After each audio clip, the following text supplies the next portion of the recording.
everyone, welcome back to the channel. Today we are doing kind of another, not really retro review, but a look backwards. We are looking today at the Resistance Bomber. This came out in 2017 alongside the release of The Last Jedi. It has 778 pieces and originally retailed for about 110 US. You can pick this up right about now as of filming in October 2019 for around $70. So really good value. Some of you may have passed on this set, and I'm here to tell you why you were wrong. This set is really cool. So lots of really interesting features on it. I picked it up after seeing a review of it from Bricklink, amazing channel, who is wildly more successful than I will ever be. But I watched a review of his because I was kind of curious about this set because it's weird, and I actually really like weird sets. So here to tell you why you should get this set. It is really cool. So first of all, the very first thing that kind of drew me to it is it kind of looks like a B-Wing. It's like a giant bomber version of the B-Wing in the sense that it is very thin and vertical with kind of a cockpit end and then like a tail hanging off the back, or the bottom, I should say. It's just different.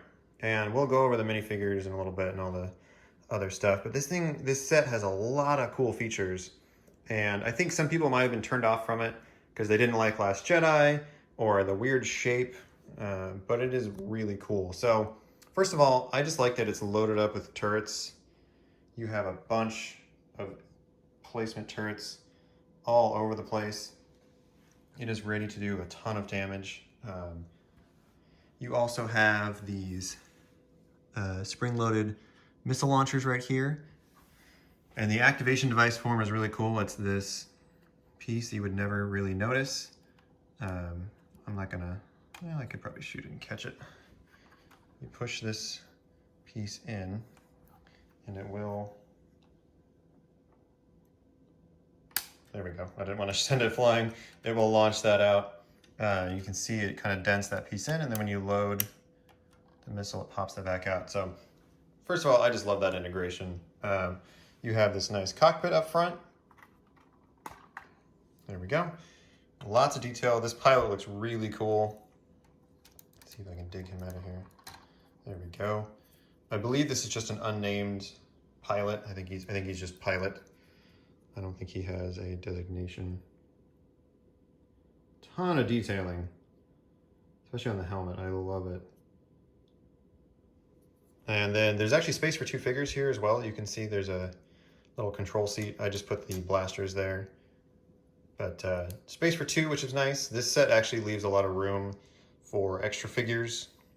I shouldn't say a lot of room, some room for extra figures, giving you some space to be able to kind of add crew members if you wanted, which is always a nice feature sticking back in there. So you got a nice cockpit up there with space for more,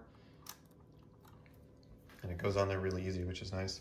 We'll get to the bulk of it in a second, but in the back here you have even more turrets, which is really cool. You have these rotational turrets with stud launchers on both sides.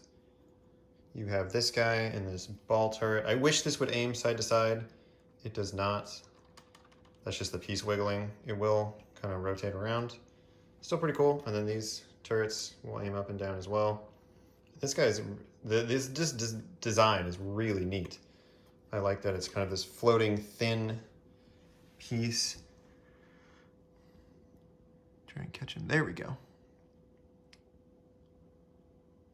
Very cool little pilot there. Again, I believe he's just an unnamed pilot. I don't think he has a designation. And these domes just accommodate the arms. So it's able to have this very thin design. Now this one down here, in case you're wondering, is designed for when you're zooming the ship around. It hangs down. Same thing, it flops side to side, but it does not aim side to side. And they very generously, let's say, or wisely design this so it can tuck up when you display the set, which is very nice. And again, you just have another pilot, same as the top one we just showed you, or gunner, not a pilot. Very cool. Lots of engines, which I love.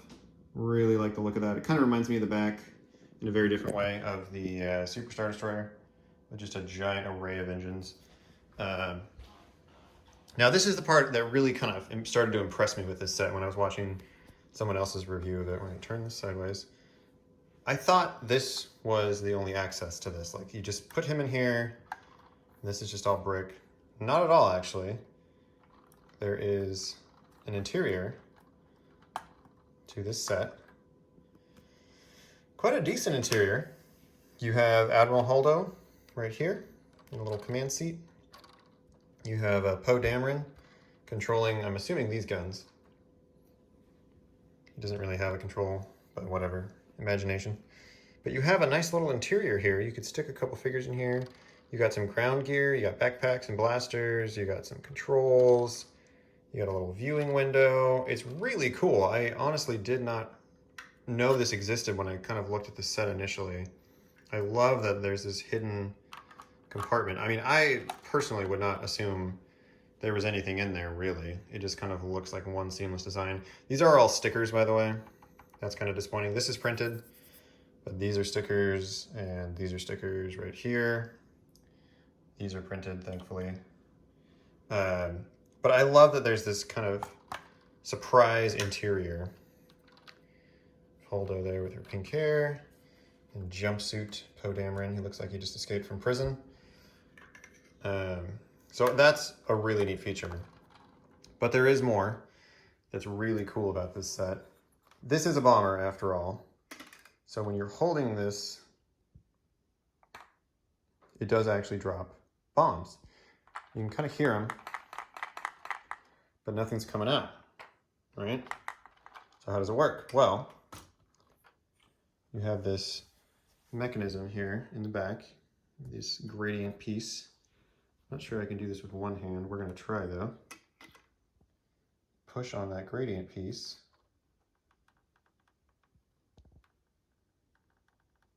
Doing it slowly so it doesn't go flying. Can I do it? Hey, there we go. And it didn't fall off the table. You have bombs, which is really cool. I don't know what these are from. Maybe someone can tell me. Kind of looks like the old soccer balls they used to use, but I think it's too big for that. There we go. Please stay. Thank you. So you have, I'm going to drop the rest of these. Is that it? Oh boy. There we go. And of course, gone forever. Anyways, you have 4 bombs, and they drop out one at a time by pressing that release mechanism. So once they're out, which, first of all, I think that's really a clever design because you can clearly play with it. If you were so inclined, you could fly this around. Oh, there's another one. How about that? It has 5. Does it have 6? Oh my gosh. It does have 6. I didn't even realize. Okay, so you get 6. You can tell I haven't interacted with this set in a while.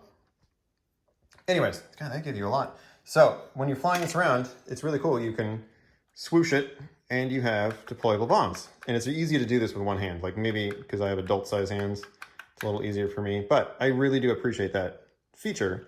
Now, you're probably wondering how you reload the bombs. There's another compartment in here that we haven't gotten to yet. So this piece flips up on both sides. It doesn't matter which side. And you can just drop the bombs in here to be reloaded. And it fills this hollow center and holds them up against the mechanism until they're ready to be deployed. I think that is so cool. I love the feature in that. And the really cool thing, in my opinion, on top of that, is, see if I can get it in the camera. If we take off our interior piece, our minifigure, see, face that way, there we go. Put this back on. If we turn this, you can see, ever so slightly, there's a little viewing window right there for Holdo. So you can have a character, technically, check on how many bombs you have by looking into the bomb hold on either side. So they kind of left it open for the purpose that you can check on your supply of bombs through the center of the ship. I just think that is really neat. I really appreciate that kind of, I don't know if I'd call it detailing, but thought. Let's call it thought. The other cool thing, the last really neat thing, so you have these spring-loaded missile launchers, right? Okay. They usually give you a spare. They actually give you storage for the spare missile. So this piece in the back flips up and you have a spare spot for the other spring-loaded missile. Just one, but still. And it's also contained so the bombs don't fall out when you do this. I love it. I don't know what else to say. I love it. I think this set is really cool. It's almost 800 pieces, and like I said, you can pick it up for like $65, $70 right now on Bricklink. Highly recommend Lego Resistance Bomber. I think it's awesome. I love the intricate detailing features. I love the bombs. I love the rotating gunner implements. Like, cannot recommend enough. I think you get the idea. I really hope you guys pick up this set. It's totally worth it. Even if you don't play with sets, like I don't play with sets, but I just like knowing these features are here when I look on my shelves. I think that's awesome. So I'll leave that right there, you guys. Thanks for watching. Lots more videos to come. I still have a bunch of sets to talk about that I haven't gone over yet. I've been posting a couple videos since I've been back. I have a huge back catalog from a few years ago of a bunch of old sets, really old sets now. So check those out. I also have a couple movie reviews that I did for a little bit. Also really encourage you guys to follow me on Twitter. You can follow that link down below or up on the screen right now. I do try to keep my channel updated through Twitter and let you guys know what I'm thinking about, what I'm buying, what reviews are coming up next. So that is it, really. Thanks for watching. I hope you guys enjoyed this. Like I said, a bunch more videos to come. A lot of other older sets and some newer ones that I've picked up recently that I would love to talk to you guys about. Thank you for watching, and I'll see you soon.